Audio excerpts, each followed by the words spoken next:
საქართველოს პარლამენტის ვიცე-სპიკერი ცენტრალურ ხელისუფლებას მოუწოდებს აჭარაში სტიქით დაზარალებული ოჯახების დასახმარებლად ადგილობრივ მთავრობას ფინანსური დახმარება გაუწიოს. Როგორც მურმან დუმბაძე განმარტავს, მასშტაბებიდან გამომდინარე, მხოლოდ მუნიციპალური და ადგილობრივი ბიუჯეტით ზარალის დაფარვა შეუძლებელია. ოჯახების დიდი ნაწილი კი დღემდე მეწყერსაშიშ ზონაში იმყოფება და აუცილებელ განსახლებას საჭიროებს. დუმბაძე მოსახლეობის ინფორმაციაზე დაყრდნობით აცხადებს, რომ წყალდიდობის დასრულების შემდეგ ხელისუფლება მათთან არ გამოჩენილა.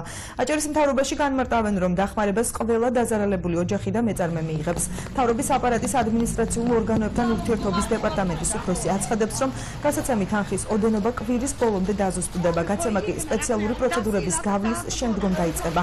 კერძოდ დაჯგუფდება ზარალის ტიპები. კახა შაშიკაძის განცხადებით, ბათუმში ამ დროისათვის დახმარებას ოფიციალური წერილით 600 ოჯახი ითხოვს. ამდენივე ზარია დაფიქსირებული ცხელ ხაზზეც.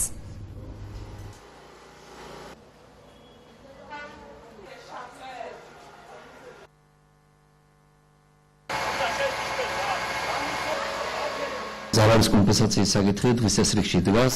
ხელისუფლება დაპირდა, ასეთი დაპირება იყო. მე ვფიქრობ, რომ ხელისუფლებამ ეს დაპირება უნდა შეასრულოს, ამ მოსახლეობას უნდა აუხსნას. ეხლა თვითონ ზარალის დათვლის პროცესი მიდის თუ არა, ზუსტად ესეც არ ვიცი, იმიტომ რომ მოქალაქეები მიკავშირდებიან ოჯახებიდან და მეუბნებიან, რომ ხელისუფლება მაშინ მოვიდა, როცა სტიქი აგვიტევდა, ამის შემდეგ ხელისუფლებასთან კავშირი არის გაწყვეტილი და არ ვიცით რა გვეშველება.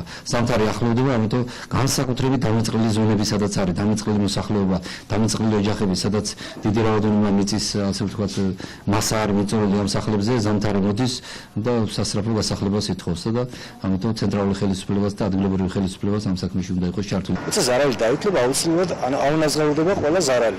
მაგრამ ახლა დღეს მეორე დღესო თანხა იყოს, ესე არ ხდება. საქმე გვაქვს ასეულობით შემთხვევასთან. ყველა დეტალურად, სრულყოფილად შეისწავლება და მაქსიმალურად მოკლე დროში გაიცემა კომპენსაცია. მიმდინარე კვირას გაანგარიშება დასრულება. შემიძლია გითხრათ გაცემა მაქსიმალურად სწრაფად.